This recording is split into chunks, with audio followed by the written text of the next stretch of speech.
Okay, ladies and gentlemen, this is the moment you've been waiting for. All those guaranteed winners from Johnny Ward. It's part two. Give it up for Nathan Murphy and Johnny Ward. Oof. What a crowd. Oof. Bit less enthusiasm that time. A bit disappointed with that. Come on, give Johnny Ward his dues, everybody. Jesus, this is a tough crowd. First time we've ever had a roadshow, and our hosts have had their own beer, the Paddy Power Stayers Lager, which they've had specially brewed for tonight. They are an amazing operation, PP. It must be said.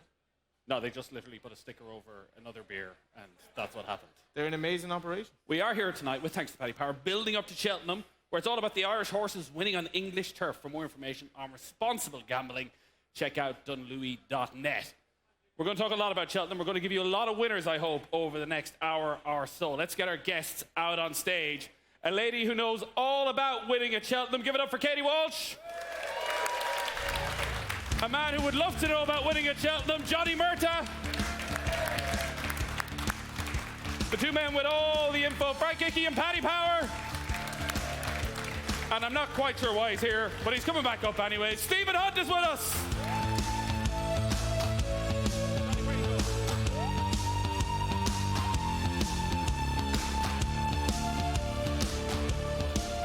You'll squeeze in, you'll squeeze in. Squeeze in beside the two lads down the end there. But all right, that is a packed stage. I hear a rumour that Johnny Ward and Paddy Power have some sort of history, and not the kind of history you might think. And not just personally. Go on, fill us in. I think 15 years ago, Johnny, about that, yeah. Look at us now. We had a show, a TV show called No Experience Required. Right. I think they based The Apprentice on this, actually. I'm not sure which was out first, but it was like The Apprentice. I was effectively Donald Trump in The Apprentice, and we hired people. We got a group of about 10 lads in to see, or 10 lads and ladies in to see whether they could do a job they'd never done before. And Johnny was in the competition. He was very impressive. Went the whole way through. Himself and his roommate, Julian Canny, got to the final. Johnny Ward and Julian Canny did loads of different tasks. We sent you around betting shops, backing horses, and sent you the dogs so you could make price of a board, all that kind of stuff. Betting and running on a pre-recorded football match, which you thought you were doing for real, as if we'd actually be that reckless, which we did consider it. And this then is all true. Johnny got the big finger. You're fired at the end of it. So I fired Johnny Ward. But they only did it for like a publicity thing. I think it was like the lad that we give the job to will be no good, and he was there until last year. He was like really good at his job, and yeah. Paddy Power went out. It was great fun. He just said it to me. Why don't we do this? I think maybe 100 people applied thereabouts. Yeah, about that. Yeah. One of the top 6 trolled me for about 10 years online, and then we became good mates. And I'm still good mates with Julian, yeah? Yeah, well, there you go. There you go. Well, it's all worked out for you, Johnny. You're flying, aren't you? Yeah. If it had gone slightly differently, Johnny could be sitting right here, right now. On the big bucks, on the really big bucks. Never regretted it. Johnny Murtagh, you know all about riding at Cheltenham. The second I brought it up earlier on, one ride. Tell us about it. I came here, thought it was going to be a good night. You start off with that's the first question. One of the most successful, one of the greatest flat racing jockeys of all time, staring on a week every year, jealous of the National Hunt lads and all the acclaim they get. You want a little taste of the action. How did it go? Yeah, well, I'll set the scene, because in the weigh room, like, there used to be mixed meetings. So the flat lads would have the nice seats, and the jump lads would be over there in the corner. That's the way we treated them, you know, that kind of way. So, you know, they were kind of second-class citizens in our eyes. So I decided I'd give it a go there for one of the winters. I was riding for Mick Halford. I rode a horse called Golden Cross. He won the November handicap. And Mick says, I'm going to send this horse jumping. And I said, sure, I'll ride him. Don't know where that came from. Never rode over, or I rode over jumps when I was 19. I got a bit heavy. I said, I'll give it a go. But I said, sure, I'll ride him. So Mick says, fair enough. Give it a go. So he said, there's a little schooling area down the road. Why don't you go down there and get your eye in? I said, Mick, I'll be closing my eyes when I come to these jumps. You know, I won't be looking. I don't want to get my eye in. So I rode for that winter over jumps. Really enjoyed it. Rode at the Christmas festival, rode a couple of seconds. Rode Golden Cross to win the Boyne Hurdle, which is the race that Tiger Roll ran in there last week. So now we're going to Cheltenham. So I get a job in Dubai. I'm overriding the flat in Dubai, and I come back for Cheltenham. And it's going great. I got to the start, and you're walking around the start, just there by the winning post. You know, you go around the corner, the start's there. Carl Llewellyn, Mick Fitzgerald, Tony McCoy, Ruby Walsh, Barry Geraghty. And all of a sudden, it kind of hits you. Jesus, like, you know, I'm actually here. So I didn't have any great plans of winning the race. I just said, don't fall off at the first hurdle, Johnny. You're on a 5-to-1 shot. You want a really well fancied Yeah, but that was the last thing on my mind. That was the last thing on my mind. You're going to the parade ring, Mike. Not to bother with winning now. I just want to stay on the horse. It's in the world hurdle. This only hit me at the start. It's not some sort of charity race at 6 o'clock in the evening. It's the world hurdle. So I made it over the first, and I never was so confident in a race. You know, stay where you are. I stayed on the inside, went round the second. And I remember walking the track, and the second last hurdle is like, it's like 4 furlongs from the finish. So I jumped the second last hurdle. I says, Johnny, you're going to win the stairs hurdle. Just relax, enjoy the moment, don't go too soon.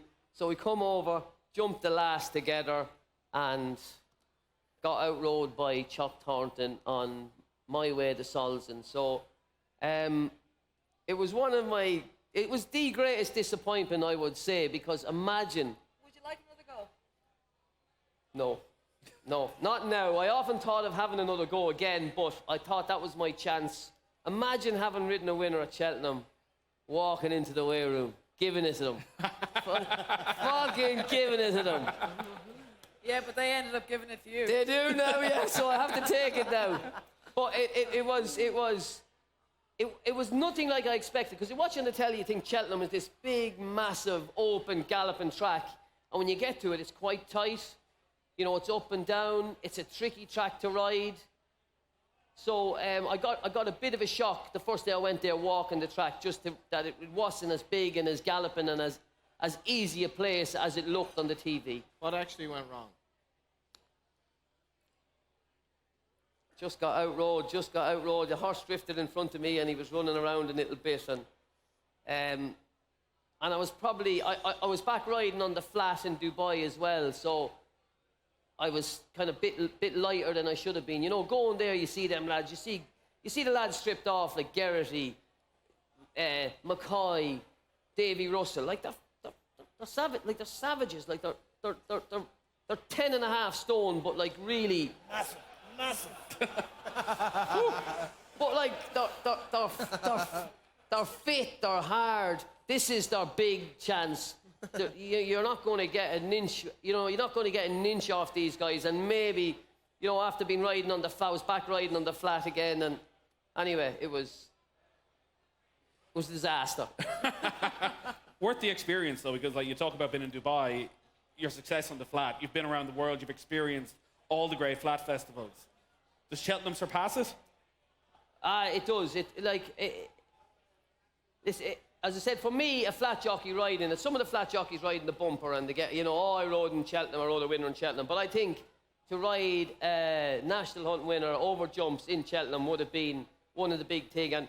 And you can see the excitement and the joy that they get walking into that winner's enclosure. You know, there's no better feeling than that. All the Irish are there. And if they have backed it, it's even better.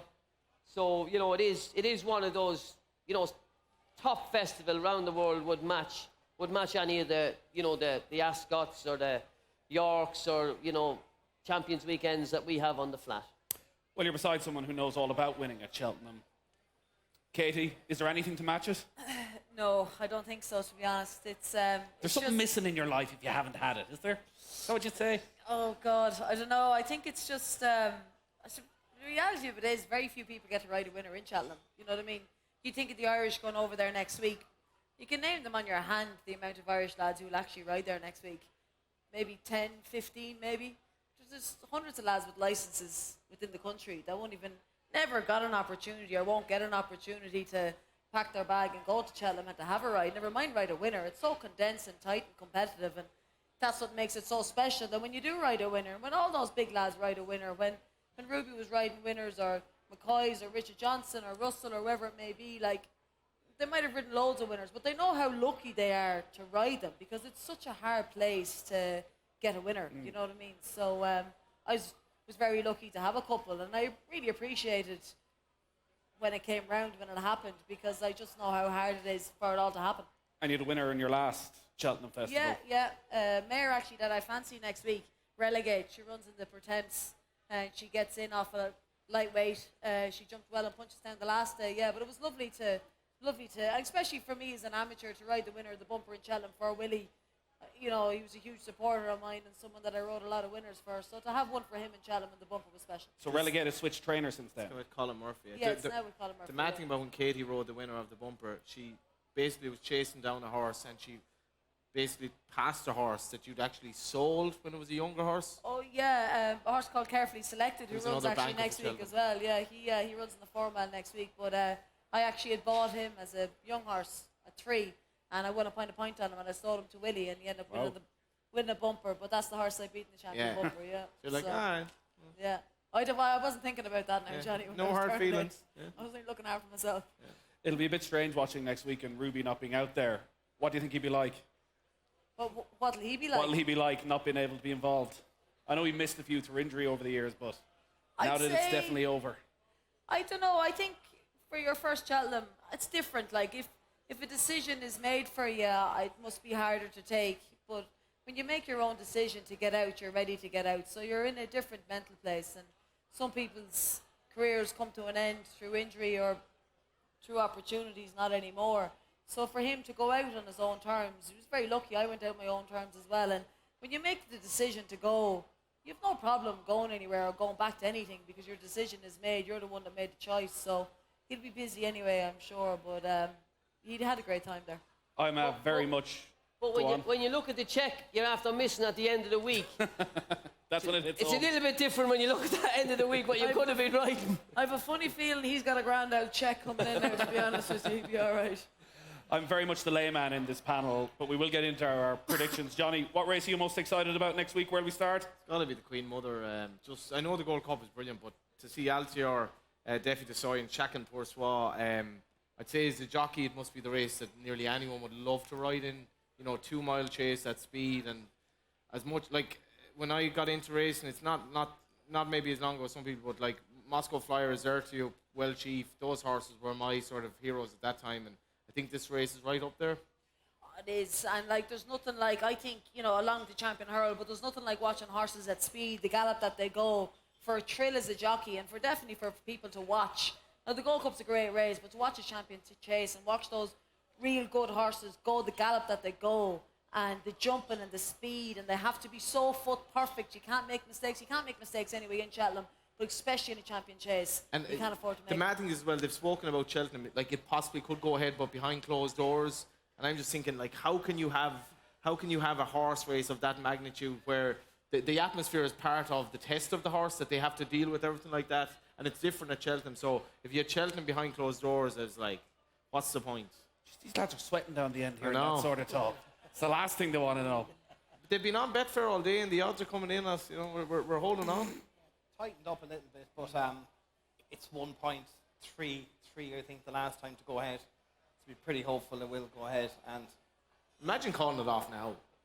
Look, it's not going to be called off. We're going to talk about this as if it's going ahead. Who's betting on it? I mean, who's like kind of who's got a strong enough opinion? Like in what? Scientists. No, but you know what I mean. It's hardly like the World Health Organization there, like laying it on the exchanges. Do you know what I mean? So it's just like.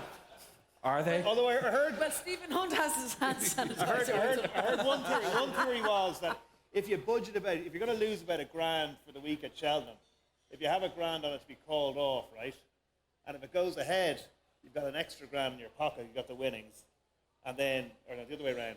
no, it's The other way around, yes. You're the bookie here, remember? Basically, bet your bank for it to go ahead, and if it goes ahead, you have your bank boosted straight away. And if it doesn't, you lost the money anyway. Is what they were saying. the coronavirus it's made people act like completely irrationally, and it's like the herd mentality of people in general. And my flatmate, genuinely during the week, I thought he might have the coronavirus. He got a really bad fever. He went to the doctor. He was put into isolation, and he sent me a photo of him wearing the mask and all that. And I was saying, how do you feel? And he goes, I'm genuinely getting a bit worried here. Like, see it across a bit here, Johnny. they're saying they might send me to hospital. And then he started going on about in North Korea where there was one person with the virus and that person with the virus was killed. And he goes, I've been in this room on my own a long time. And I got thinking about this. And he was like, if they're going to shoot you when you come out and you admit you have the virus, nobody will have the virus. And I was like, that's actually a very good point. So he doesn't have the virus anyway. He's grand. Well, that is a success story, I think, to start the night. Just don't have it in North Korea. Frank, champion chase, Altior, 15 days. Value in that? No. I think it's funny. People will look at him and remember back to how good he's run at Cheltenham previously, but I don't think a replication of what he did in last year's champion chase is good enough here. Like Chacun Persoi and Defi Desai are two up-and-comers. They're really progressive. Defi Desai has won at Cheltenham twice. He won a Triumph Hurdle. The only season he was poor was his second season hurdling when Philip Hobbs had they had a bit of a virus in the arse. So you could put a line through those two runs. But he was very impressive last year winning the JLT. He's bomb-proof to me from the point of view. He's a turn of pace, but he stays further. It'd be a cracking race. I think someone said to me, I thought it was a good point. Whoever blinks first and goes first will be the one beaten. So it'll be who has the balls to sit and wait long enough. And I think Barry Geraghty will probably wait and go in the last 100, 150 yards. The only thing was he was destroyed by Chacun Persoi at Punchestown. But to be fair, that was the sixth start of the season. Chacun Persoi only had, that was his second start, so he definitely had a freshness angle over him. It worried me that Chacun Persoi was very impressive at Leopardstown, but the last 100 yards wasn't. That's my problem with him. Like, he just didn't look like he was. He didn't look like he was really quick. Then he just looked like he was barely holding on. And I know he was beating Min, but I think the two horses went too hard in Leopardstown. I think they got a very hard race in Leopardstown, the pair of them. I think from the back of the last, they were going up and down the one spot. And I know Willie's an absolute genius when it comes to Cheltenham, but it's not ideal for horses to get hard races like that so close to the festival as well. They went so hard down the back. When you look at the times and you look at the fractions, yeah. The mad thing is now with Undaso obviously retired, I'd love to see Chacun Persoi just make the running. Just put his jump into use, just bowl along. I couldn't see him being caught. But do you not think he's going to set the race up if he does that, though? His jumping is so good. He's a far better jumper than Defi Desai. Like. Oh, yeah, but as in, Defi Desai is one of the best travellers you'll ever... Like, as in, he travels like... Chacun Persoi's jumping, if he's let it bowl along, I think he... Remember his beginner's chase run at Naas? He's an absolute beast to jump a fence. Like, I'd find it hard. I can't have Altior, the way he's travelling in his race. Like even at Newbury the last day, Sorial looked like he was going to give him a right run. And again, the turbo kicked in the last 150 yards. But like the way I can see the market going, I can see Altior and Chacun Persoi being strong and Defi being a little bit weak. I'd agree. And I wouldn't be surprised if we were able to get 100 or 30 Defi Desai at some stage on the Wednesday morning. And it's a 3-horse race. Can I throw in one small thing? If I had the choice of a ride in the race, I'd ride Altior. That's what Ruby said. Now, obviously, I wouldn't have a choice, but Ruby said this the other night. He said that he'd ride Altior because Cheltenham's a home track for him. He said much like Hurricane Fly at Leopardstown, he was almost unbeatable, at Leopardstown because just that's what he knew it, and everybody else would come over to it. That was his patch, and he was much better there than anywhere else. He just thinks that he was saying with Altior, if you got a choice to be on him there at Cheltenham where he knows. We've got so many pluses on his column already before the other guys try and challenge his crown. Now, I'm a fairy tale merchant. I'd love to see Chacun Persoi be another fairy tale horse that goes off and is like a Vautour or something like that. But I think that pragmatically, maybe Altior is being too easily dismissed. I think one of the biggest anomalies in racing, Johnny, Willie Mullins has never won this race, which is incredible when you think about it. Never won this race. That's because Mullins isn't that good a trainer, really, is he? I'm joking. Seriously taking the piss. Jesus. I got better with age. But it is funny considering he's won what? The Arkle 4 times in the last 6 years or something? You just have to ask the question why. But the other thing about it is Defi Desai's won at Cheltenham. Is it 4 times? 5 times? Twice at the festival? Yeah. It's not an away game for I him don't like either. the way he jumps. I don't think if Chacun Persoi put him in a jumping test, he'd destroy him. Chacun Persoi is a far better jumper than Defi Desai. I think if Altior turns up, Altior destroyed him. Yeah, I think if the real Altior turns up, he 100%. He can't destroy Anton at the moment. He might beat them, but he can't destroy them. He might just about beat them, but he can't destroy Chacun Persoi if he performs. And he's so lightly raced. He said 4 chase starts with Willie Mullins. He's only getting going, I think. Yeah, but I, as I went back to before, I think he got a hard race the last day, and I think he was walking from the back of the last. I don't like... Did Ordinary World not finish third in that race in Leopardstown?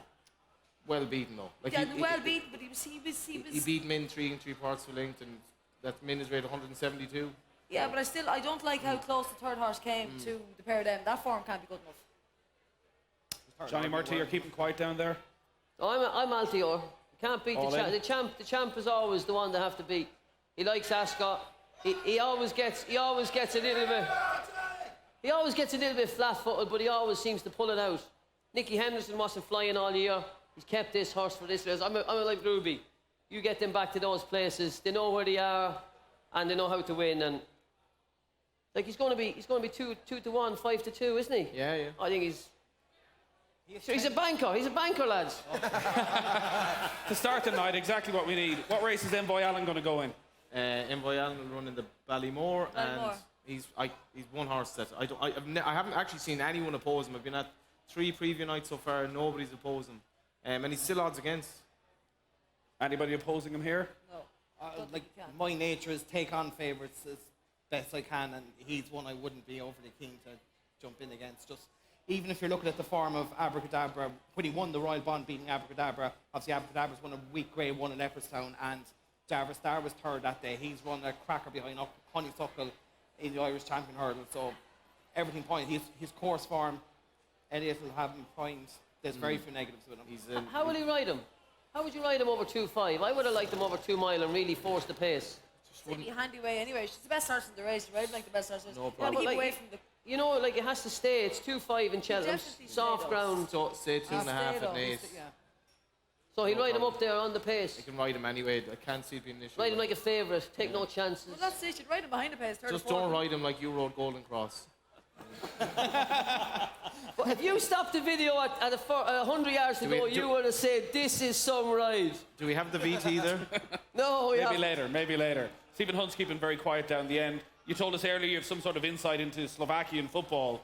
What are you hearing for Cheltenham? What are the Just here, footballers? soaking it all in, trying to get as much information like the guys. Well, if you're down just there. doing that, you can sit down there. Yeah, I'm here for 1 or 2 stories where I've fallen out with managers about Cheltenham. Meeting Ruby at Dublin Airport with Cavega the first year. Oh, yeah? And we had literally, it wasn't PP's box, but it was another firm that we were in the box 4 or 5. Which was nicer? Pardon? Which box was nicer? Paddy Power's or the PP's other box one? is different. Okay. Paddy Power's box for atmosphere, for the fun you have, is different class. But anyway, there was 3 or 4 Premier League teams. I'd met Ruby, so the word got round. Actually, the first person I phoned was Romeo Kevin Kilban, and Romeo. you know what I mean by that. He's all loved up now, so literally. No comment. Yes, correct.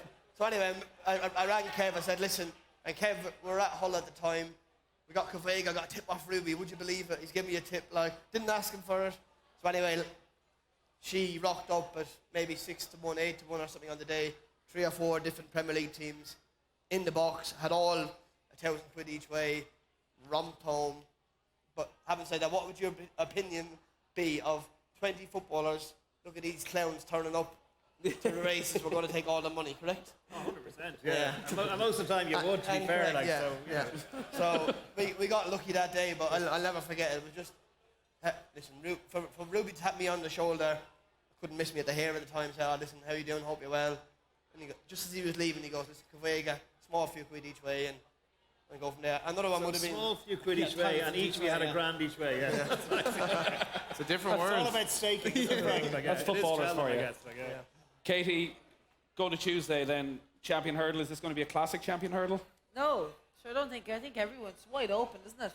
I suppose something at a massive price, maybe Super Sunday, Puppy, 14, 16-1 maybe. Like the ground. The ground's going to be soft. I was over there last week. It's going to be proper soft and heavy. And, dried out, though, is it? Pardon? It's dried out a fair bit, is it? I don't think it has though. They're saying that, but like I can't see it. It's definitely going to be. There'll be no good in it. There'll be no good in it at any point, no matter how much you It's tread out. always soft It's the first day. I mean, the water. And they it's do meant to, usually like it's meant to so. rain Tuesday morning as well. Yeah, so it's going to be soft. It's Yeah. always soft at the first day. Yeah, it's definitely going to be slow anyway.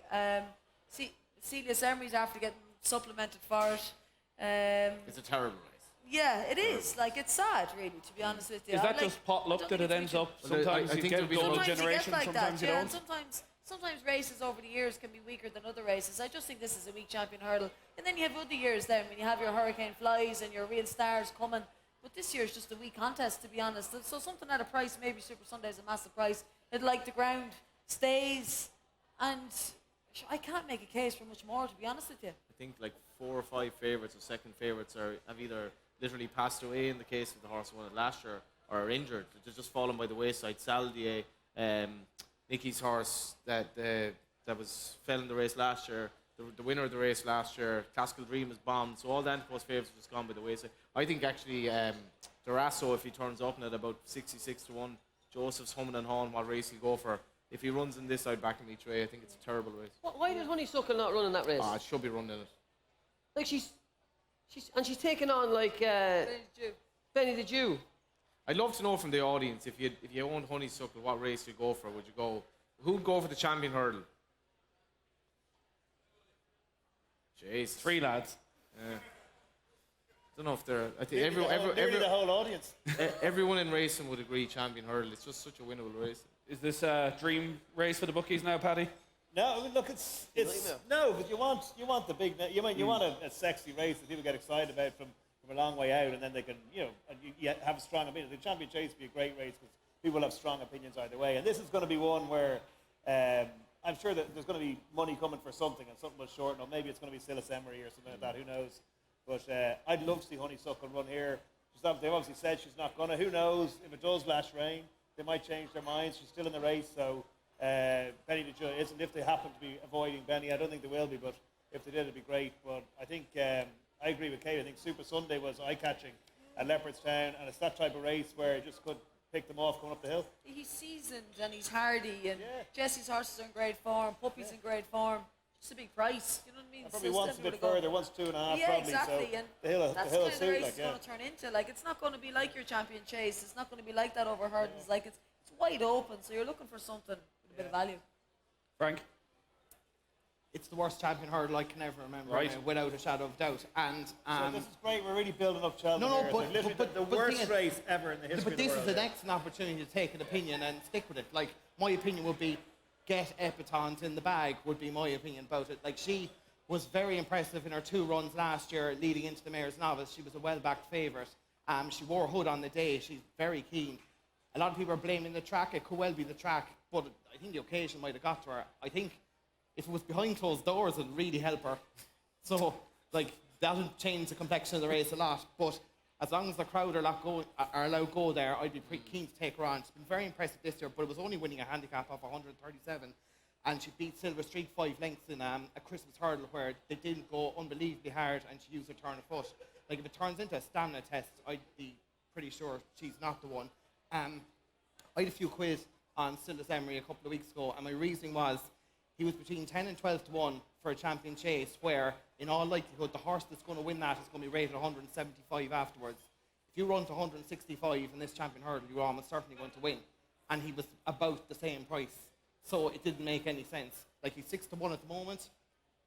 I don't know how well he's scoring. He didn't jump great at Goran, but if he sharpens up his jumping, he has the most ability of the lot of them. And if you go back to his novice season, he beat Mellon at Punchestown, and he beat Pink Shoe, who had won the Grade 1 novice at Aintree.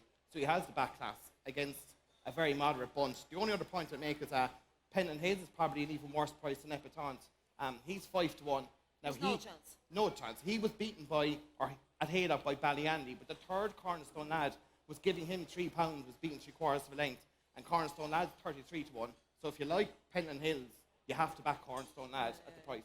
The disparity doesn't make sense. In a normal year, like if people were tipping up Epitons or Penton Hills at a Cheltenham preview night, you'd be kind of half laughing at them. They'd be double figures. They're actually favoured and second favourite. It's a shit race. We'll leave it at that then. Penton Hills shouldn't be the price it is. What, does the panel think it's a good race or not? Yeah. It's Shit race, worst race there's ever been run at Cheltenham. Let's move on. He's tipping Silas Emery. Durasso gave him a load of weight at Gore, and he's not fit yet. It was only his second run of the year. If he runs in this race, last year he beat Cadmium, who won the top and was rated 160T, 62 afterwards. He laughed at him at Navan.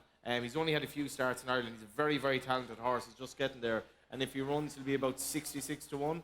But what happened to Haydock, Johnny? That he? played like the first day. Yeah. This point run last day was better. Like I just wonder, Yeah. was it anything to do with the travelling? Like, did that? I would that worry you? don't know. I mean, first time out, I presume they're just training him to come on. He's a gross horse. He definitely needs like soft ground ideally, but his performances last season, initially at Gorn and then at Navan, very, very exciting horse. I know they think a lot of him. The fact that Joseph is saying he's going to run here or the Ryanair, we're still kind of hoping he'll run, to me is very telling, because they're not tilting at windmills with him. And I just think it's a terrible race. Keep your money in your pocket, lads, for that one. Bit earlier in the day, the Arkle, Notebook in around 5 to 2. I suspect we're going to be talking a lot about Rachel Blackmore over the next week. Like, is there a possibility Rachel Blackmore ends Cheltenham as top jockey? I hope we're talking about Rachel more than Bryony. Like, I mean, the English absolutely love Bryony, but in fairness to Rachel, she's more chilled out about it. And I think Notebook's a shocking price. I think he's one of the lays of the week. Right. Katie? Sorry, I didn't even hear what you said. About Rachel or Yeah, no, It was really about good stuff, Rachel. though, from Johnny as always. I- Insightful. I like the way Rachel's more like she doesn't kind of the English like they all this stuff about Bryony for us this, Bryony for us that. Rachel's just like get the job done and just do your talking when you're actually on the horse. And Yeah, blah, blah. yeah, she's she's coming into a very exciting week of it. You know what I mean? She's going to be riding a lot of fancied horses, and chance of riding maybe. Looking at it, she could definitely have maybe 2, if not more. I mean, I'm sure she's only hoping maybe for 1 and then get the ball rolling and to ride another. But yeah, she is. But that's the media in England as well, and that's England. I would have said they tend to make a bigger occasion of things and blow stuff up. I mean, I think the way Rachel approaches it is it's her personality, and it's the way that she is, and it's the way that she wants it. And it's a kind of the Irish thing as well, isn't it? Just to kind of let it go and to roll with it. We haven't made a massive deal out of her, even though we all think she's brilliant. And I think that's the way we want it, and that's the way she wants it. So I think it's a reflection on the way the Irish people are. That's just the way we operate. Paddy, Johnny was saying he reckons Notebook is one of the lays of the week. Is there a bit of value in the Arkle then? There probably is, yeah. I mean, Notebook is one you'd knock, and I'm sure Frank will tell you why in a minute, but done nothing wrong, really. He just improved and wins, and one of the horses finished behind is the one I fancy, Cashback. But then I can make a case against my own opinion, because I think Cashback, I like the way he finished off his race at Leopardstown, but the case against him, there's so many front runners in this Arkle that it could easily set up for something coming from behind. But then, I said this the other night, and Ruby completely made a fool of me. He said, "Do you think all the jockeys are stupid? Like they all know this. One of them's maybe going to Not set all off." of them. But to be fair, what I said back to him was, you thought Davy Russell and Aidan Coleman wouldn't have went hell for leather in the Arkle 2 years ago. Unbelievable. And they cut each other's throats. Unbelievable. Honestly, if a 7-pound claimer did it, they get a bollocking. One of probably Davy's worst ride he's ever given a horse. So, Frank, what are you going for? They don't I'm gonna all go for ride Cashback. well in Cheltenham, you see, Johnny. Even the greats have an off day. There you go. I'll go for Cashback. And just to put a bit of context on Rachel Blackmore, just to put it in context, she's the third most likely top jockey. Like, she's third favourite to be Right. top jockey channel. She's got a phenomenal book of rides. She's got a great chance. Yeah. Frank, the Arkle? I don't think the Irish form is that good, actually, myself. And the reasoning is, like, Notebook was rated 135 over hurdles, Cashback 141 over hurdles. Fakir Duteree was getting £7 when he was 4th in the Supreme last year. He's probably the best hurdles for him. It's very unusual for a relatively poor hurdler to win the Arkle. The only one I can think of is Western Warhorse, which was like a freak year. It was a freak, an absolute freak year.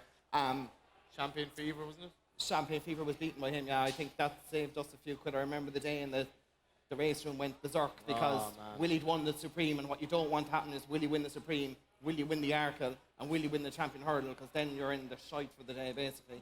But looking at this race, I just think that there's 5 horses that like to be prominent. Notebook, Fakir Duteree, Cashback, Mara Banrig, and Global Citizen. They all like to kick on with it. And the one I like is actually Ollie Murphy's horse, Brewing Up a Storm.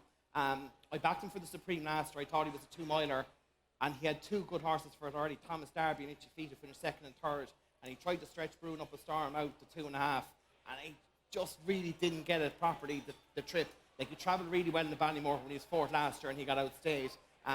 He won an novice chase up in Carlisle first time out this year, and he was very impressive, I thought, the way he picked up and he wasn't fit. And the race worked out really well. There's been 2 Grade 2 winners come out of it. He's about 6 He's 6 or 7 to 1. He's an insane price. And like To hear the tune, the stunning tune come in as he comes into the parade ring, and if you'd backed him, you'd be like absolutely happy days. But is there doubts about his jumping? No, like he's only had two chase starts. He jumps well and converted second day. Ruby. Frank's getting really agitated now. Ruby had a cut off knee over his jumping because he read the That's comments. just Ruby though. He's always like that. He's very ratty. He was, but like I said, I watched it back again, and he jumped like a novice first day out. Like there was nothing terrible about it. And from an ability point of view, he's a stone better notebook over hurdles. Like if he can replicate that sort of level back over fences, it's going to take. I think he's going to take a bit of beating. There's no way he should be the price. And the other thing is the way he was ridden at Carlisle. He was ridden cold off them, and that's what's going to happen there. He needs to be ridden off the pace and let them all go at it early, and just let him pick up. Be He's like got Duke stamina. Geneva last year.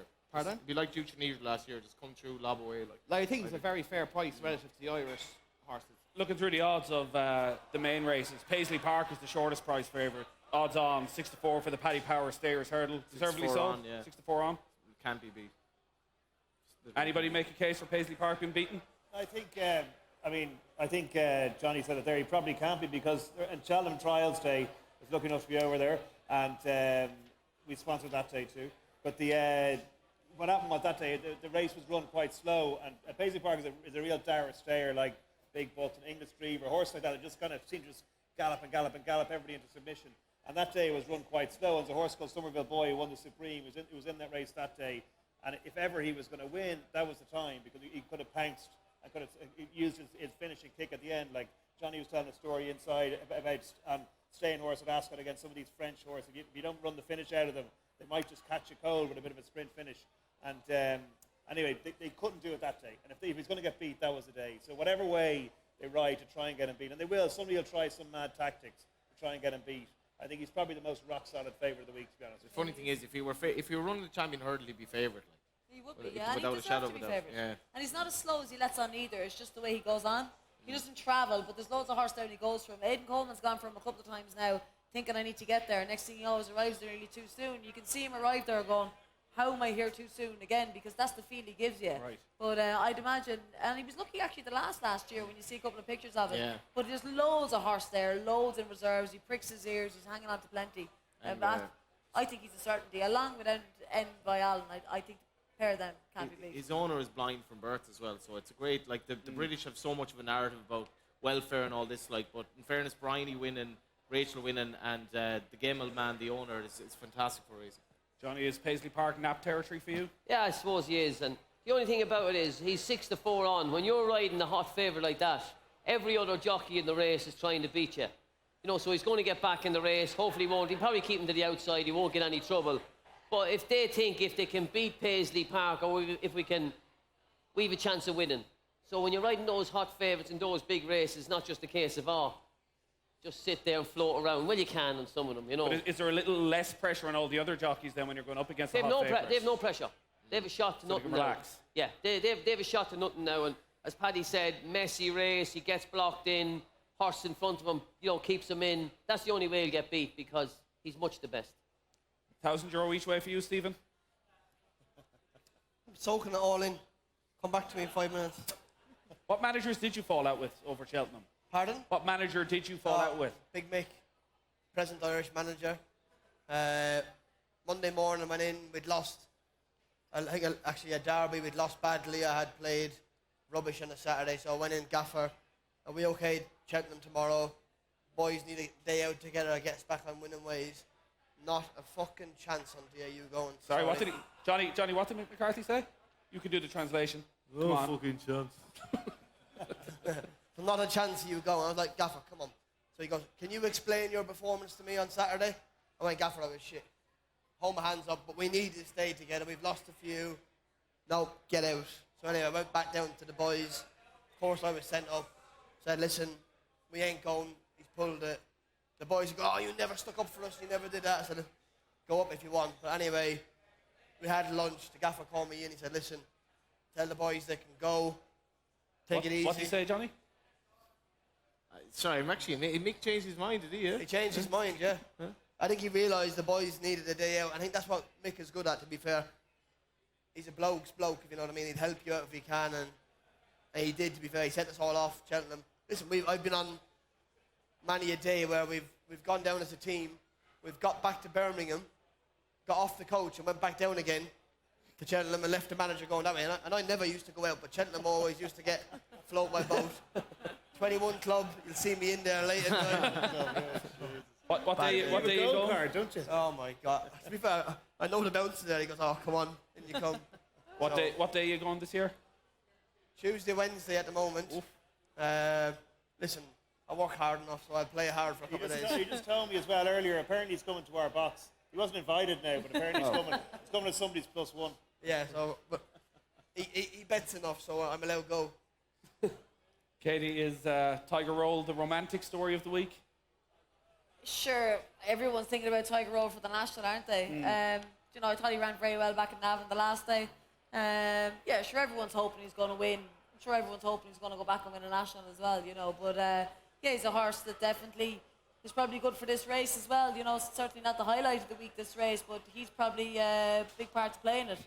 I actually fancy the horse that McManus is by as well, even though he's a short enough price. David Cotton trains him. Easy's Land. Pardon? Easy's Land. That's his name, is it? Yeah, but he's a very sharp price as well. But listen, Tiger Roll will be hard to beat. He's in good out of form. I think Gordon was happy with him. He galloped around Leopardstown there yesterday after racing, or Monday after racing. And sure he goes down good form. Everyone's hoping he'll win and then go on and go for another national. Looking for a third cross country in a row, 5th win at the festival. The fact that the national is everyone's talking about, like, does that feed into the connections' minds for this? Do you suspect they hold something back, even if they haven't previously? Well, Tiger Roll is bizarre because he's not actually a very good steeplechaser. He's just good at cross country and good at Grand National, which isn't really a proper steeplechase anymore. It's a different race. So if he ran the Gold Cup, he wouldn't be mapped probably. He's a strange horse. He's unbelievable engine, an absolute terrier like, but he's definitely suited by the way the Grand National. If he ran the Grand National 20 years ago, like, he wouldn't get around. So he's well suited to the race now, but perfect prep if he can win the cross country. It's just the problem is he's had like an interrupted year with a pretty bad injury. He chipped a joint, I think. He was out for sort of in his box for about 3 weeks. So I don't think it's the end of the world if he's beaten at Cheltenham with a view to the Grand National. So is there a possibility then, Frank, that this is almost more of a prep race for Tiger Roll? I don't think so. I hope he wins from the point of view that the hype will really build for the Grand National. Then I think if he's beaten, it'll just burst the bubble a little bit. But it's very hard to see how he will get beaten. Like, if you go back to last year, what's he won by 22 lengths on the bridle? Like, the French horse is interesting, but I mean, from a value point of view, he's about 11-4. Tiger Roll is even money. Yeah, it's a kind of race where if I was having a bet, I'd be looking at without market, and if the ground does dry out, I'd have a few bob and never rush a con for Jesse each way in the without market. So you might get 7 or 8 to 1. Try out though in Cheltenham. With the cross-country race in Cheltenham, what happens is all the drainage is on the inside. So all the water, if the chase track and the hurl track is soft or heavy in Cheltenham, the cross-country course is bottomless because all the water runs from the tracks into the inside. Right. So it'll never be, if you ever, just to keep your score in your pocket if you're hoping for it to dry out. Where do you want to go next, Johnny? We could probably move on to the Gold Cup, I suppose. We've had the big 3 races otherwise. So Friday, album photo. I don't know. The Gold Cup's an amazing race this year. Like, because if you're looking at album photo, he didn't have to face Santini last year. He didn't have to face Delta Work. He didn't really have to face Vicente Percy, who didn't have an ideal prep at all. He didn't have to face Lost in Translation. I spoke to Pat Kelly, but I spoke to Philip Reynolds on the phone yesterday, and he's very, very confident about the horse. And it'd be great. I'm from County Galway. For a trainer in County Galway to have a Gold Cup winner, we're a race in backwater. Like, most of our trainers are mad characters. Like, they'll have the odd winner, Iggy Madden. You know, even Pat Kelly hasn't had a winner in over a year. Val O'Brien is the odd winner. But they're all characters. Because Galway's a race in backwater. For us, for the county to have... You're not doing too bad yourself. I know you're not used to winning much where you're from, but in Galway, we're not bad at the old sport. We could win the football this year. We have a chance in the hurling, but we have a better chance in the Gold Cup. I think President Percy has a decent chance, but I can't get away from Delta Work. He's rock solid. Mark Walsh is riding him. It'd be a bit of a strange... Mark Walsh, I couldn't believe the age he is. He's 30... Like, he's mid-30s at this stage. He's the best jockey, I think, in both nations. And I think he's had 1 winner, if even, at Cheltenham. Blueberry. Two winners at Cheltenham for a jockey of his stature. I don't know why it's happened, because he's been second fiddle for JP McManus. This is his day of deliverance to prove the jockey that he is. Brilliant jockey. And I think he's a great chance to win the Gold Cup on Delta Work. I thought we'd get through at least one roadshow without Mayo slagging. It must be hard. It must be. Like, I used to be a Galway hurling fan that in, year out, maybe it'll happen. Then when you win it, it's all, it's grand. Everything after that is chill. But you are just... Great price, though. I think 16 to 1 Mayo are out to now for Sam, so don't you worry about us, Johnny. We'll be fine, we'll be fine. Delta work then, Frank? Thought he had a hard enough race at Leopardstown. He said last year, though, that he didn't have enough racing. This year he's trying with racing Gordon. So. Yo, Sorry, are you the trainer? No. Do you train horses? This is what Gordon said. He said he got him beat last year. Sure, you are the man, aren't you? You're giving out a lot of information here to fall, like, flat on your face. That's the aim of the night. It's a Cheltenham preview night, to be fair. You're right.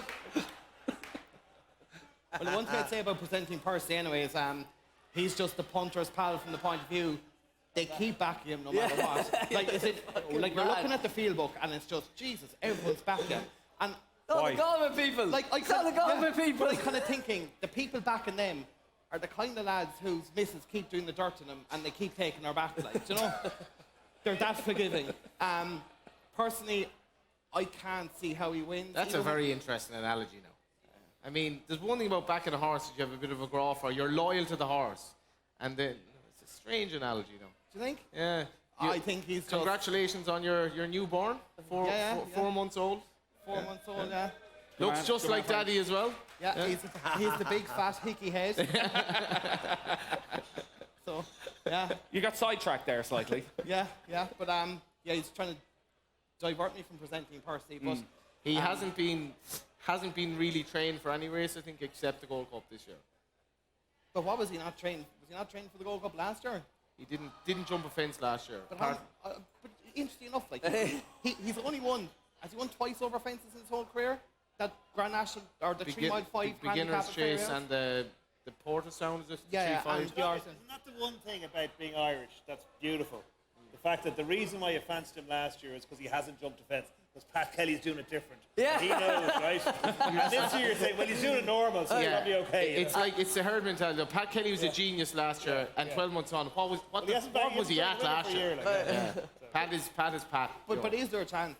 He's just not good enough to win a Gold Cup, in my opinion. Even when he won the RSA, like, we have a couple of lads in the office who are brilliant on time analysis and stuff. I wouldn't be overly strong on it, but when he won the RSA, the time wasn't actually very good. He's never actually run that quickly. If I own, I'll never have enough money to own a horse like presenting Percy. But That's absolute nonsense now. What was the biggest win you ever had on the horse? Be honest now. I got it. Yeah. What was, sorry, I know the wife's in the audience. What was the biggest win you ever had in a single bet? I got 6 horses up in a Super Hines. What did you win? So, just for argument's sake, Are we talking 6 figures? I think presenting Percy cost Philip Reynolds 80 grand. Was it? What will a divorce How many multiples of 80 grand did you win?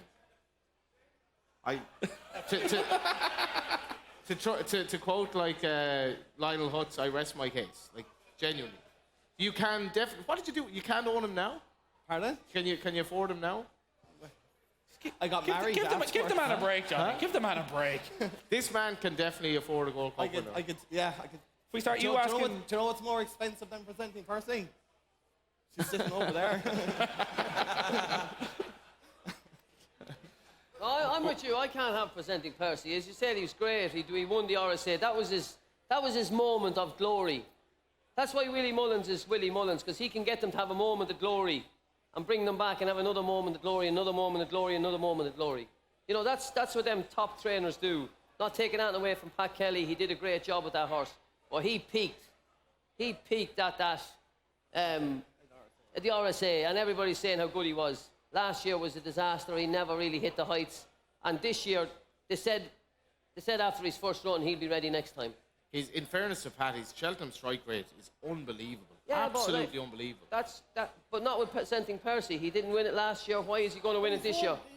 Presenting Percy's won. He's won the Perthames and the RSA. And he's probably the only trainer, if he does win the Gold Cup. Will he win the Gold Cup this week? He definitely has a chance. But if he wins the Gold Cup, the interviews will be all over them and he'll basically tell them to go. He won't even talk to them. That's just the man he is. He doesn't dislike me, and he just doesn't like any journalist. So that's Pat. But it would be amazing if he won it. But is the thing not like if he was 33-1, you could say fair enough, we'll have a cut off. Like what is he, 12? He was like his price. He was 130 in the race last year. Yeah, but like his price is like, oh, Pat Kelly's a genius, he'll get him right. It's not on what he's actually done since he's won the RSA. If you price him on what he's actually done since winning the RSA, you probably wouldn't even back 33-1. Double figures anyway. Like if you look at the race, like very few 7-year-olds win the race and come back to defend it fit and healthy. So Alboon Foda was a 7-year-old winning it last year. The last one to do was Best Mate. So I had to look back to see what he did the years after. And the 2 years after he won the first Gold Cup, he ran the Peterborough Chase in November. He ran in the King George in December. And the second year, he ran the Peterborough Chase and then ran at Leopardstown. And he didn't run again after Christmas. I've come to the conclusion, to win the Gold Cup, you need to be fresh. Yeah. Like, if you look at Native River, he had a really hard season the year he came third. The following year, he had one run and won the Gold Cup. Yeah. Alboon Foda last year, one run, won the Gold Cup. Willie's given him the perfect prep in here. He went down to Tremor and was every bit as good as last year. Acapella Bourgeois has done the form, no harm again. Like, to me, 7-2, Alboon Foda is a cracking price. Because, again, Santini's the same price as him. And Santini's coming off winning, scraping home at Sandown and beating Bristol de Moy. A fair enough performance, but he was getting weight. I definitely lay you 4-1. Like, he's a fair price. He's a very fair price. Katie, on what Johnny was talking about there, Pat Kelly, and maybe the comparison to Willie Mullins, that the genius of Willie Mullins is that he has these moments and then he comes back the year later and there's more moments and it's just continuous success. We were talking about it upstairs, what's the secret, and you went a little bit quiet as if you sort of knew what the secret was. There's no one will ever find out what the secret is. No one knows the secret is. He's an absolute genius. He sees something. He sees something in horses that no one else can see, and he's just an absolutely gifted man. Even some of the things he does, you'd be saying, "Geez, I wonder why he's even doing that." Like, he does things that trainers wouldn't even think about doing, and he seems to, like, he could often plan to work horses and load them up in the box and bring them to the Curragh, and you'd meet him on the Curragh, and next thing you go, "You're riding that, you're riding that, you're riding that," and next thing you'd be up and walking around, and he'd say, "Actually, get down off him. He's done," and you put him back in the box. Like, no trainer does that, Johnny. If you load up horses to bring them somewhere to do a bit of work, and your plan in your head is, "I'm going to bring 10 horses and I'm going to work them." The plan is to work them. Like, how often do you ever load up 10 horses, bring them somewhere, take them down off the box and go, look at them and actually go, "Do you know what? That horse is after doing enough with the way he travelled up. Looks a bit light. I'm not actually going to work him." Do you know, like, he does things that, and you know, it's a great education being down there, because you see different things happen that you wouldn't see in other places. But he sees things in horses that just no one else. He's an absolute genius. He just doesn't follow a manual. You couldn't. There's no. Thank God in this game, there's no rule book. If you sent him like an 11-year-old horse, he wouldn't look at the form book. He'd have to see him work to make his own judgment. On Alboon Foda, then, is there much, aside from the history and the fact you have to go all the way back to Best Mate for back-to-back Gold Cup winners, going against Alboon Foda as you look at it? No, like, I mean, everyone was saying last year about presenting Percy and giving out, saying he doesn't have the prep. You know, he only has, do you know what I mean, only has the one run. I mean, we were just saying, Frank was saying, like, Alboon Foda only had the one run in Tremor last year. Do you know, that was an ideal prep for Willie. Like, Willie's gone to Cheltenham, not even run horses all season and win with the likes of Queen Vega. This is different horses over the year. If there's any man who can do it, he can do it. And the vibes seem to be good down there. I think he's the horse they all have to beat. I'm a Delta Work fan as well. I think Russell would actually love a go at Delta Work, to be honest with you, because I'd say he's kind of Do you feels think like, he had any sort of choice? I'd say he feels like it's the one that got away on him. Do you know what I mean? I'd say he'd love another go on him. Obviously, he rides Presenting Percy, and Mark Walsh now rides Delta Work. But I thought even Jack Kennedy the last, and I feel sorry for Jack. You know that he's going to miss Cheltenham again, because he really is an up and coming star in Ireland. But I think Jack even said the last day he got there too soon, and you know, Mark Walsh knows that as well, and he'll be riding him not to get there too soon as well from the back of the last. But it's a very good Gold Cup. It's a hell of a lot of a better Gold Cup than the Champion Hurl that we have, and it'll be definitely a race to be looking forward to for the week. Paddy, you were making a lot of facial expressions while Johnny and Frank were talking there, like you've got a few opinions on this. Because I do, because I was a total Presenting Percy fan last year for that nonsensical reason I explained earlier, that it's just because there's no reason to that. You get really over bullish about something, and I want to be again. And after just listening to Johnny there, like, I quite kind of fancy Lost in Translation in the race. If I forgive him as King George, I will. But I think that I'm going to probably end up back at presenting person because I just want that real nonsensical reason and Frank to be going like, how did that happen? How could he win? He did this, did it. And all the analysis to be total bullshit. And just for him to just go and win, like, I think it'll be great. But isn't that the real Irish thing, though? Like, we always fancy the underdog. Yeah, totally. Yeah. Everyone fancies the underdog always, even when you're in the weigh room in Cheltenham and they're coming down to the last, and it could be McCoy and it could be some fella that hasn't ridden a winner in Cheltenham. Everyone in the weigh room will be roaring. Will be roaring for the fella that hasn't ridden the winner. You know what I mean? Everyone loves the underdog to have a winner. I think that's why Pat Kelly gets such support as well, because he's the underdog. And also because he won't talk to the media. And it's something weird, because it's just unusual, you know? And so the owner's the one doing all the talking to the media. And you know, the owner's unbelievably good with the media. But there's something you really admire about the fact that he doesn't want the limelight. He doesn't want the big day. He's just happy just to go and take the money and run, like, you know? Yeah. Colin Meaney said it all the other day, didn't he? Because we're Irish. Was England going to win any race at Cheltenham this year? Or are we going to clean up again? Well, we haven't mentioned any English horses, have we? They probably win the Triumph. We haven't mentioned any English horses. Any good English horses running? They will win the Triumph. I didn't know what's running. I only came here because I thought it was a preview for the fucking flat season. Give us an English horse then that's going to win. An English horse going to win anything? I was going, what's your best 2-year-old for next year, Johnny? They're all good at the moment. They're all swans at the moment. We won't know till May till we start popping all them bubbles. But what English horse going to win? Presenting Paisley Park? Definitely Soy. He's not going to win. Well, Altor is English as well. They'll have to win the Triumph, I'd say. They'll win the Triumph. Solo is my nap What do you think of the Triumph, Frank? I think Henry's horse is a great chance. Yeah. Henry's horse? No. Again, Frank is coming up with this kind of convoluted, like, very, very deep theory about Aspire Tower. But there's reasoning behind it, although on the clock, like in that. The first day he won was absolutely incredible in a race that's worked out tremendously well. A horse to put in your tracker is the horse that finished second from that day, Sea Duck or Frattermore. I don't know what's happened to him, but he was punted from like 12 to 1 into 11 to 4 that day. And he travelled really well, and you think the way Aspire Tower was so keen the whole way through the race, you're thinking this is going to find nothing coming to the last. And he powered away to win by 13 lengths, and he had a good horse like Wolf Prince behind, Instant Return? Instant Return Jesse's, like, even a horse that finished 9th of Roger Sweeney's, Sean says, yeah. Won a handicap. But like, what about Henry's horse the last day? This is my theory. I'm getting to it, right? So the first day he won at Leopardstown. Make yourself comfortable, Katie. Yeah, this is the problem with these racing theorists. It just takes them half the day to get to a point of, I think he'll win. What's the name of the horse? We can write the fucking thing down. Yeah. With the day he won by 18 lengths in the Grade 2 at Leopardstown, he went really, really hard. Yeah. And the finishing speed was 90, I think it was 93%, which says that he went so hard during the race, he was finishing really slowly, and basically, he was finishing less slowly than the rest of them. So, how do you know the finishing speed was 93%? The finishing speed it's is science, I shouldn't ask. Is that it? It's the time from, say, the second last hurdle to the finish as a percentage of the whole race of the time.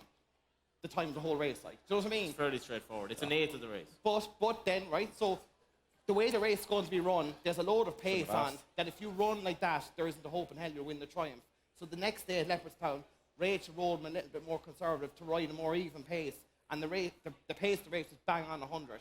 She got it right, like. And when I was there live, I thought he was definitely beat. When I watched the video back, she gave him 2 taps down the neck, and I'm convinced she'd have won 3 lengths because you're looking at Cerberus travelling. But if you look behind it, a Wave of the Sea and Wolf Prince, they're off it. They're beaten, really. And if that horse would have won 3 lengths that day, I honestly give up. I don't think so. Yeah. I honestly think he would have. You don't think he was beat? But look at where Cerberus finished. Maximum he By would the have. way, Rachel wasn't riding him more conservatively. Rachel was trying to ride him so that she knows she wants to be able to ride him a different way when she goes to Cheltenham. That's exactly it. Yeah. As in, she was hoping she'd get a lead, and she didn't get one because they're not good enough to lead her, right? That's so now kind of what he's saying. She doesn't know if she can ride this horse behind the pace. He's a bit of a weirdo and a bit of a freak. He's not straightforward. But he's a race full of weirdos, though. And I don't think you can go to Cheltenham like that. I think you have to be able to know your job and be professional. And I don't think this horse is professional enough. I think they're good horses. We do have to nip the time for it in the bubble, but Solo is not a weirdo. Solo is so bulletproof. Solo's not a weirdo, but I have more Gary time. And we don't have enough time, unfortunately. What about Gary Solo Moore's is... He's, again, gosh. What's the difference between Solo not being a weirdo and Aspire Tower being a weirdo? Aspire Tower I don't mean runs a around weirdo. I just mean he's he fell I at the don't last. think he's. He's a bit quirky. He is quirky. Yeah. So's Solo's very Noble. straightforward. Right more even. He's my No whispering down the back. No secrets been passed here. What are you saying? I agree with him. She was trying to ride him the last day with Cheltenham in her mind. She was kind of, I'm not going to go as quick as I can. She's just better off letting him roll along. He's one of those horses that roll along. And if she lets him roll along in Cheltenham, he might outstay them. But as you're saying, if you do let them roll along in Cheltenham, that hill might catch him out. But all mankind's a headbanger. He's a headbanger. He has to go one way. she might. If he rolls along. I just thought the last time she was riding him a bit too quiet. She should have had them stretched out. They shouldn't have got to her at the last. She should have had them. She should have had them stretched out, 5 clear, kicking around the last. But she was going, Cheltenham in the back of my mind. Don't want to give him a hard race. I'll let him. He's still going to win anyway, and he just missed the last. Like, whereas the horse that won it away of the sea, I swear Tara beat that over 20 lengths the time before. Like, And he might even run in he's the a Triumph. different. Like, the thing with Solo is, I'm not saying he can't win the Triumph. I'm saying he should not be favourite. Like, he's rated 157. That's 10 pounds too high on what he's done. Like, the race at Cheltenham was a poor race from a form perspective. And when you see something like that that's visually impressive, that's when you go to the clock to see, does the clock back up what my eyes are telling me? And the clock doesn't. He was 4 seconds slower than the Kingwin Hurdle that Song for Someone won. And Song for Someone's a nice horse, but he's not a very good horse. Like, he's not a top-class horse. And it was even a second and a half slower than Highway 20 or 102, who won the Dovecot, who's a similar nice horse, but not top-class. So, like, I'm not saying he can't win it, but I'm just saying he shouldn't be favoured. The race is going to be run to suit him effectively. And my flatmate tipped me Solo when he was 25 to 1 non-run no bet because he'd won in France. Was this pre-coronavirus or post-coronavirus? Pre-coronavirus. During the coronavirus, he's been humming and hawing for the last week. Should I cash out? Should I cash out? Should I cash out? Because if the race meeting is called off, all I get is my money back. I can cash out for a reasonably small profit now. He's cashed out. So I'm absolutely praying that the horse wins so I can say cheers for the tip. And you got a little bit of profit, but you didn't get 25 to 1. There's a wise man in our office, one of the most experienced lads, Ado McCarthy, and he says that lads who cash out like that, they're afraid to win big, Johnny. Yeah. Never said about you, Frank, is it? Pardon? It's never been said about you. Going on to the last horse that day, the lad next to me in work was trying to convince me to cash out. So what was the percentage difference in the victory and the cash out?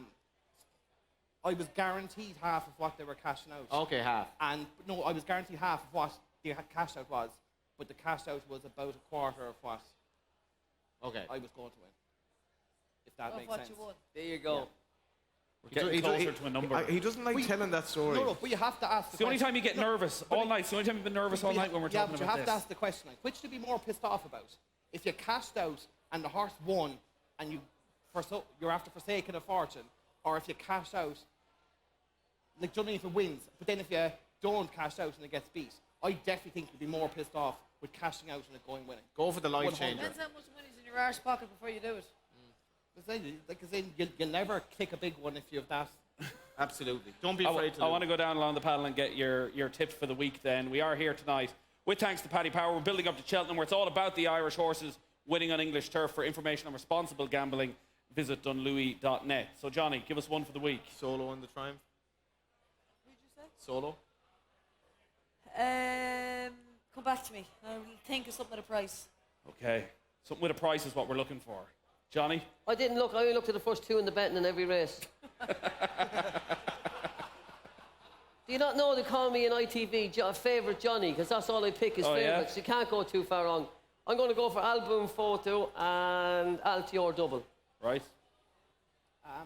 Alaho's in the RSA in the Marsh. I think if he runs in the Marsh Chase, he'd be my bet of the week by a long way. I think he has to go for that race. I have to, like I said, I'm looking at that Betfair to see how it's swinging every single day. But he'd be my best bet of the week if he runs in the Marsh. One to look out for the handicap is Eglantine de Soy, particularly if she runs in the Carl Cup. Go back and watch when she ran at Leopardstown the last day. She's nearly 11 or 12 wide coming into the straight. She makes a big, massive move, and it looks like she's going to win. Her run just flattened out a little bit. I'd be very keen on her. Beautiful euphemisms there. What is? Her run just flattened out a bit there. Went Yeah. 11 or 12 wide. Yeah. Took it up too early. And then one that's actually so well handicapped it won't get into Cheltenham, but it runs at Sandown this weekend. And that's McFabulous for Paul Nichols. in the EBF final. That might get you a few quiz. Not only that, he's giving you a winner at the weekend. Set you up for the week. Paddy? Uh, I think it was that fun. I think Aspire Tower would be my nap of the week. It's going to be Ireland's 22nd winner of the week on Friday. But because Johnny's tipped solo in the same race, I'm also going to throw up Super Sunday on the champion hurdle. All right. Stephen, you've been on the phone for half of that, taking notes. I have got some celebrity gamblers in my phone book, so Brewing Up a Storm. Who are your celebrity gamblers in your phone book? Never you mind, sir. Oh, go on, give us a name. They're not from Mayo. All right. They've won things. Bloody hell. So Brewing Up a Storm Okay. and Easy Land. JP, I think, recently purchased him. Is that right? Would he have bought him? I think It's against Tiger Roll. Tiger Roll, yeah. Against Tiger Roll. Nobody was really on board with that a bit earlier. Pardon? Nobody was on board with that earlier. We've tipped Well, that as listen, well. yeah. wait and see, won't we? Wait and see. Katie, Paul Nolan's horse, 6-1, Latest exhibition. ladies exhibition. what race? Running in the Albert Bartlett. Okay, we're at 6-1. It's a bit of value in that. Yeah. All right. Thank you very much, guys. Thanks for coming out tonight. Thank you for coming out as well here to the Camden in Dublin City Centre. We've had a brilliant night, all with thanks to Paddy Power, who was there building up to Cheltenham, where it is all about the Irish horses on English turf. For more information on responsible gambling, visit dunlewy.net. And stay tuned to Off the Ball. Throughout the week, we're going to have full coverage of the Cheltenham Festival. We'll have a very special Cheltenham show with Paddy Power every morning on air from 9 a.m, so do tune into that. But thanks to everybody who came out, particularly all our guests. Give it up for Stephen Hunt. Kenny Cunningham, I'm told, is down the back watching the Tottenham match somewhere. For Kenny Cunningham, Paddy Power, Frank Hickey, Johnny Murtagh, Katie Walsh, and my beautiful co-host, Johnny Ward. Safe home, everybody. Good night and enjoy your Cheltenham.